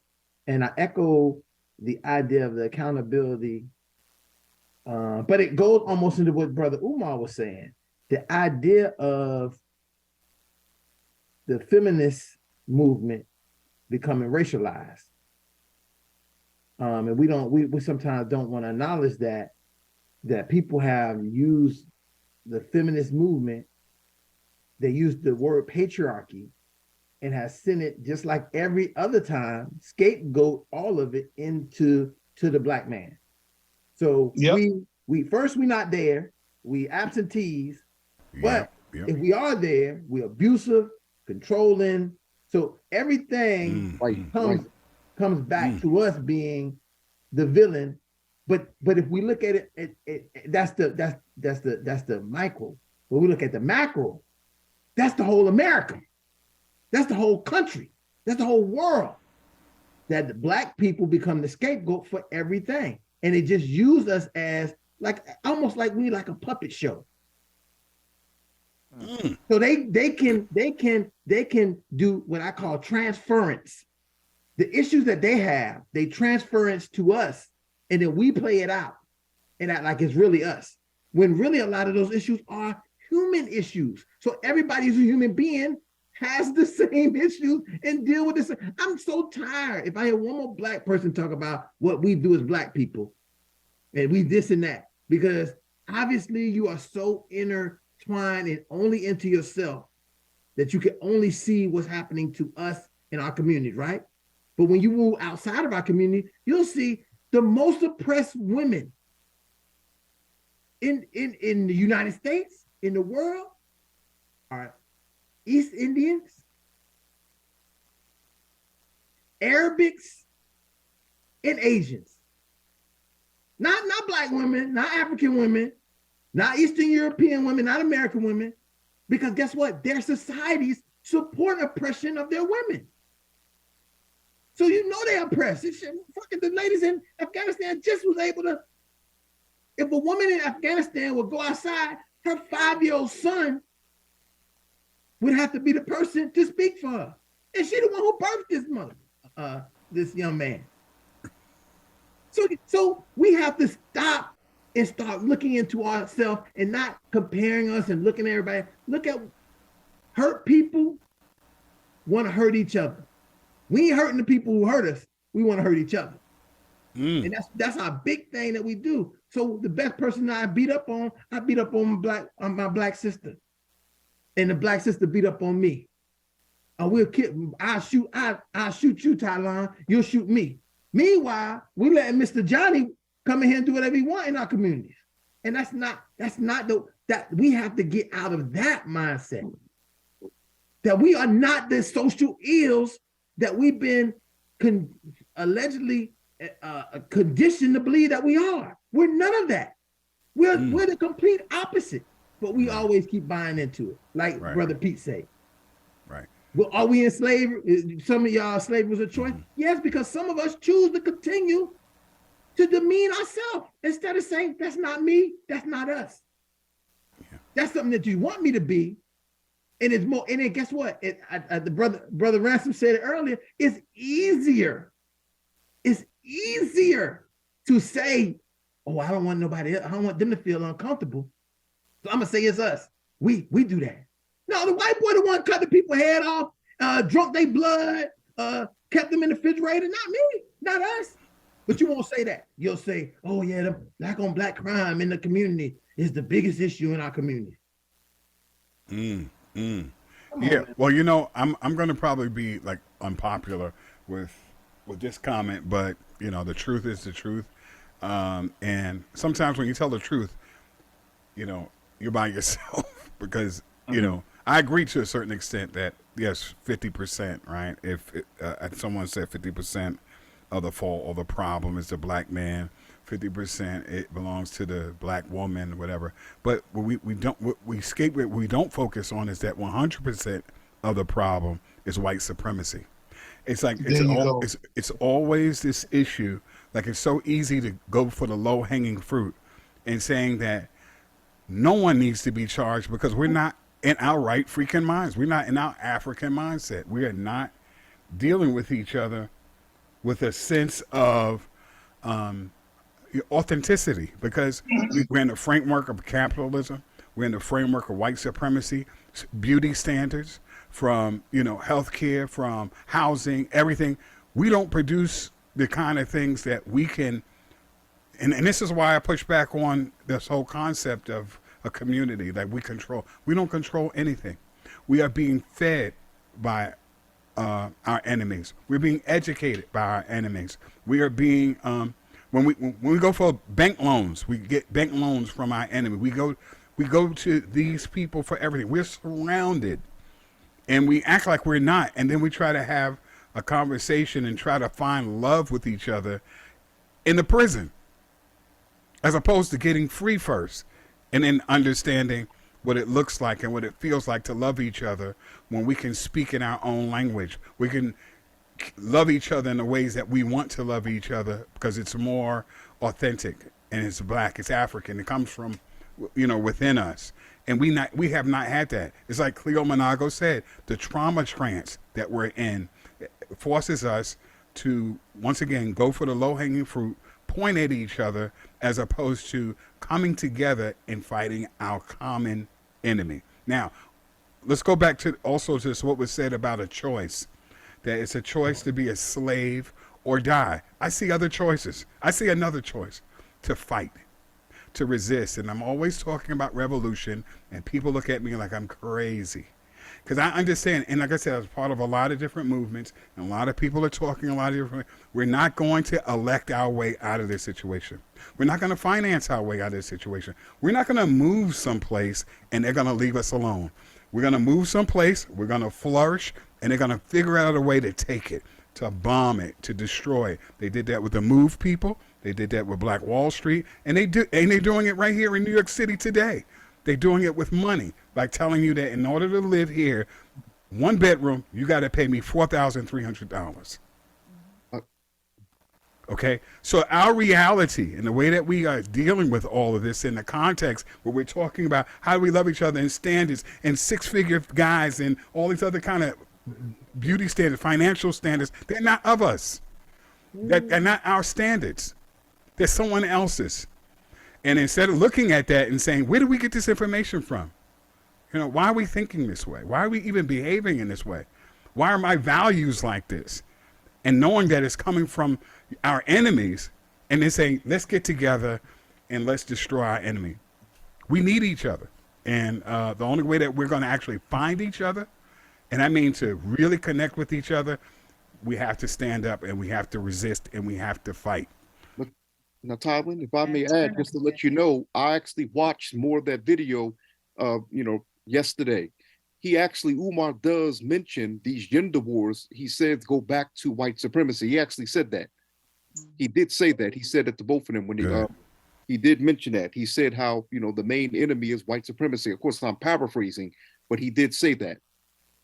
He mentioned how I feel like that's where he needs to start with. I think when you start saying that what he said is like it's because of the black man ain't doing this or the black woman's not doing that, that's feeding into white supremacy. Well, Tywin, keep in mind, if I may, and I'm gonna be quiet after I say this. Keep in mind, Tywin, in most of Umar's lectures or his interviews, he does start by mentioning, I should say, in many of his lectures or his addresses, he does start by mentioning the role of white supremacy. We have to be very careful we don't do what the white media does and get a sound bite. You know where I'm coming from? He does that most often with his statements. It's just that in this particular one, it appeared that he was, mentioning our plight first, then white supremacy. But he's mentioned that in most of the lectures, many of his lectures. Well, but Talon, listen. I'll be quiet. Let me mute myself. Here's the point. We have to also put everything in context. Umar was on one of these podcasts. He got, you said a thing 2 hours, he got to stretch out what he gonna say. It's not defensive what but listen, the thing is for likes, draw attention. But if you're on there for 15 minutes and he just say white supremacy is it, that it won't get the same. Listen, right now, he said this 1 million times. He has said white supremacy is the issue 1 million times. But we talking about him saying something else only for white supremacy still to be his main context of what he's using. So we sometimes gotta look at the content and the context. I remember me and him used to eat lunch together at University City High School in Philadelphia. About that same time Deshaun talking about it. And we talked about these kind of things then. I didn't know at that time he wasn't, let me say that, he wasn't Dr. Umar Johnson then. He was Pookie. No, he wasn't no damn Pookie. He was Umar was his legal name. That's actually his legal name. He grew up Muslim. No, I'm saying he was Umar, but he was the school psychologist. And I was the special education teacher who was working with most of those kids at that University City High School in Philadelphia. And we used to eat lunch and talk more about education back then in lesson plans and IEPs and those things. But that brother been talking about that stuff in that lunchtime, and white supremacy was what he was talking about then. And I was talking about white supremacy then too, because that's what my ancestors taught from me from an early age. So I mean, I hear you. I mean, but again, we gotta take it in. I mean, one thing I want to say is I think sometimes these podcasts and all these things, they start controversy, and we miss the real message. Like you saying, Tyler, the real message is white supremacy is what's causing our problems. Right. Well, and we want to look for other ways. We want to instead of face. And I think Ransom said it so good earlier. Instead of facing our problems, we rather look for the more easier thing, the scapegoat. Oh, it's Thailand my problem. No, it ain't Thailand my problem. It's the white man that Thailand worked for. That's my problem. Not right. No, I mean, and it's facts. But I want to say too, the issue also, he mentioned the fact that, what are we doing as a collective? I think that was a perfect opportunity to talk about what Dr. Ron C. Osborne is doing, the brother that he broke bread with in lunch. Let me finish. Because what we use our time on this platform for, right? And when we're doing our show, we're not just looking for sound bites. I'm quite sure we can get a lot of subscribers if we start talking crazy like a lot of other people doing, right? But we're cut above that, right? We're going to say what we're going to say. We're going to speak truth to power. And when you have a platform and you have young people there and you have an opportunity to educate and to stay focused, because you could spend 2 hours talking about white supremacy.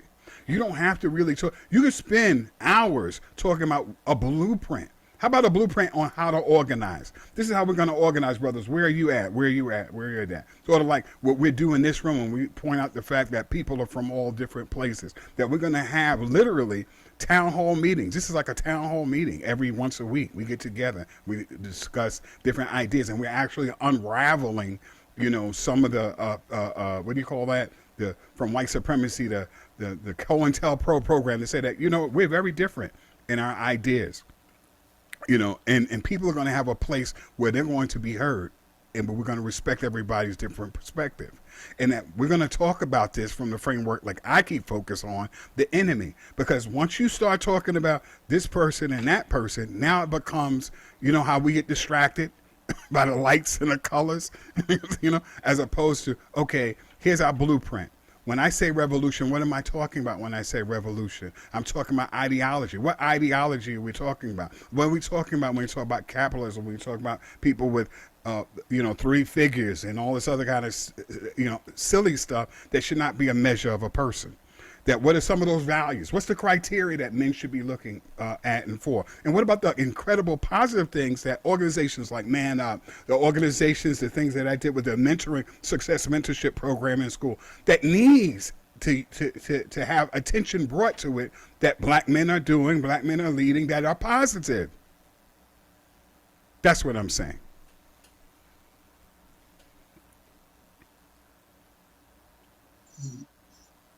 Nobody mentioned Carltay's film.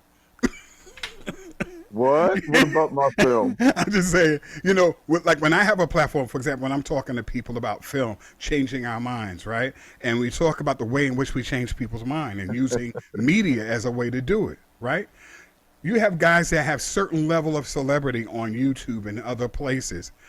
They won't think about, I'm just saying, like a Carltay's film. And I know they know filmmakers, because what we do is we say, we're going to talk about this stuff intentionally, because I understand his base. And by the way, this is not personal with regard to like Umar, because I'm still going to support him. I think his idea of a school is dope. But this, what I'm disagreeing with and what I'm taking issue with is that when we have a microphone and we're talking to our kith and kin, we're talking to our people, and we say, what message do they really need? Because they're getting that all over the place, right? About men, women, and all this other kind of stuff. But in the framework in which that we have to, I wouldn't even say exist, I say subsist. Because we're subsisting. We're not even existing. This is, so right. Go ahead. Finish your thought. You're getting ready to go to another subject. So what I'm saying is, right? No, when I'm on my show and when I'm off my show, you better believe whether I'm talking on you know, other people's program. There's a Monday program I mentioned white supremacy. I've been on shows, and as soon as I say anything white, even the hosts try to soften it up and, you know, oh, let me explain for my white audience what Talon is really saying so that they can feel comfortable. You see what I'm saying? So I've been in an environment, regardless of where we are, we should be speaking truth to power, and we should lift each other up and stop looking at who has the most subscribers and all that other kind of stuff, but the work that Brother Pete is doing, the work that Deshaun is doing, and other things. You know, that's my focus. I don't care about what other people who aren't engaged in doing the kind of things that I can actually see that are tangible. I promote and lift up Dr. Ron, the people who are in my sphere and circle, but we don't do that. We reach over our people, and we think it's a one-way street, but how we lift each other up is that when we have these conversations about relationships and all these other things, we have to talk about the things that are working, because they're models. And then that gives that people a sense that, oh, there's no hope. There's despair and dread because nobody's doing anything, and we're just at each other's throat. There's a lot of people who take on, who pick up other people's kids every morning, and nobody talks about that, to take them to school to help out. Well, don't say nothing bad about Master, but Master might get mad at us. And don't give us an extra piece of chicken. And that's what they do. I mean, and like I say, I get it and I hear it. That's why I'm glad we have the Colored Only Cafe. I'm glad people join. I'm glad we're growing actually in numbers and people. I'm happy about that. And I'm glad that we, with intentionality, stayed away from being silly and salacious. We really want to talk about issues, and that, you know, we absolutely, no one can say that we don't have a diverse group of people that are here who have different thoughts and opinions, but we can see that we can agree to disagree, and we keep it pushing, and we keep coming back, and we keep caring about each other, we keep loving each other, and we keep sharing, because we understand the importance for us to grow. It's important for us to grow, for us to share our experiences and not try to invalidate somebody's experience, and stop trying to belittle and berate a person because they feel differently or think differently. Like I said, I'm 1,000% behind Umar in his school and what he's doing. I'm really looking at doing fundraisers so that he can stay. That's another thing. You know, it's not just to open a school, to run a school. My sister, who actually runs a school, has a budget that comes from the city, state, and federal government that's over like $4 million a year to run a school. Mm-hmm.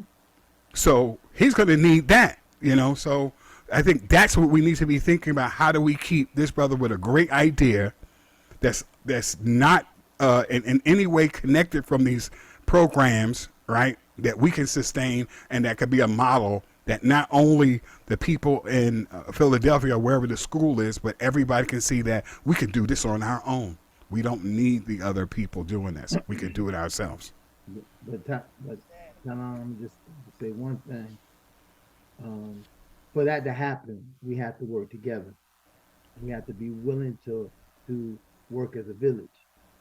And a lot of times we take on the Eurocentric mindset of me and mine and how I want to do it. And that's always going to be listen, just my opinion of things I experienced and heard. If you're going to have and let's use your sister for example. Your sister doesn't do everything herself. She doesn't try to do everything herself. She has a team. She trusts people to do the things that they need to do. She reaches out to different community partners, people in it. So to have a successful anything, you're going to have to operate. I think this is what our guest was talking about today. You got to have a board. You got to have a boardroom. You got to have these things for anything to be successful. And it doesn't mean that group of people have to be anybody but your own people. But it has to be, you got to have it. No man is an island, man. We might want to think so, but no man is an island. Because if you are an island of your own and you die, who's going to continue your message? Right. Deshaun, you had your hand up, or is that your hand still up? No, that might be the timer. Oh, that's the time. No, sorry about that. Yeah, let me lower my hand. I don't know why. I thought I lowered it already. Sorry about that. Yeah. All right. So, folks, well, go ahead. No, what you were saying, when you said don't nobody bitch about film. I know what you were doing, um, because I'm about the business of our people and using my artistry to show that. And but people will stand behind people and help promote people that's sticking within the status quo. But those same people that do that, who may know other filmmakers and such and artists that are actually doing things outside of the status quo, won't help promote them, won't help push that stuff out there the same way that they will go and That's support right. somebody like Tyler Perry, That's right. and keep giving their money to these to the ones that go along to get along. They keep giving them money, more money to keep them rich. But the ones of us out there that are struggling, that's doing the work for our people with our artistry, we have to fight to get help. That's right. That's right. And it's a shame. Can you imagine what even an endorsement? They don't have to give you any money. Somebody with, on the level of a Tyler Perry or Denzel Washington to say, hey, I saw this really extraordinary independent film. I want you to check it out. Just that endorsement would mean a lot. And that's what I'm saying, how we use our time, how we use our celebrity, how we use our microphone, and our personality is powerful. Personality sells everything. Shoes, sneakers, hats, cars. And if we used it in a way of saying, you know what, I'm not going to push this up the pyramid where I'm just going to only talk about the things that people know. Let me talk about the things that people don't know. Did you know that there's a film about the Benin Bronzes? There's a film about something. There's an independent company. There's this color. And people do know. They just turn and look away and then wonder why the conditions stay the same. It's because we're not focused on the things that the same thing. They might be scared, Tyler, because they don't want to end up like Kyrie Irving. I was going to say that also, that they're scared. They don't want to lose what they have going for themselves. So just to give you an example, Harry Belafonte spoke up about the movement, and he was one of the first people to make that go, worldwide. Everybody else was afraid. And that's the problem with our people. We're afraid to lose what we got because we struggle so hard to get it. And that's where we at. It's not that we don't want to, is that we don't want to lose what we got going because it took us either so long to get it or we had to sacrifice so much. But you never find a U-Haul behind a hearse. Everyone's talking about what they got. To be honest, we got nothing. The money is not, it's fiat money. It doesn't have any black people on it. This is not like African or hoodoo dollars. This is, it's like a game that they play with. You don't really lose anything. You gain things. Matter of fact, you gain respect. You gain greatness. I think. Well, let's take a scenario where somebody who's affluent and got a little something going on takes a stand with their people. Muhammad Ali. To fight. Look, he went through a lot. Yeah, we're only looking at the good part. He went through a lot. They almost put him in jail. Right. But that's what I'm saying. Well, just think about if more of us were willing to go through a lot, then maybe we could finally get somewhere. But instead, we want to sit back and watch and criticize, like myself, because I speak out and I speak out through my artistry and in real life. I've been told by other black people that I shouldn't speak out, that I should just go along to get along, because supposedly white people have all the power and all the money. I've actually had Negroes say that to me. I had black people tell me, stop fighting for black people and just go along to get along. But I refuse to do that. I stand up and I sacrifice my life and my artistry for my people, but I don't give fucking support. I hear you. So slavery actually was a choice, huh? No, not necessarily. Well, where we are now. Just that if you're in a country and you're snatched away from your home country, you don't know the language that well, everybody's against you, what are you going to do? You're alone. Everybody else is afraid. You are alone. It's hard, and I'm not speaking about myself, but it's hard for people to stand up against oppression when they're alone and they don't have nobody else standing with them. That takes a lot of courage. I'm doing it. Mm-hmm. I don't have a whole lot of people around me. I have some people around me, but a lot of Mm. people who once did support me, they don't support me anymore because I speak out. Because they're trying to get a piece of the white man's pie or whatever. Right. But I'm Mhm. saying, imagine yourself being snatched away from everything you know and put into area that you don't know. And you have to tread lightly, and you try to make the best choices, but sometimes the best choices don't work in conjunction with our people. It only works in conjunction with the individual. Well, You, see, you, you know what but I'm see, saying? yeah, but my thing is, I'm not thinking about the individual. I'm thinking about us as a collective.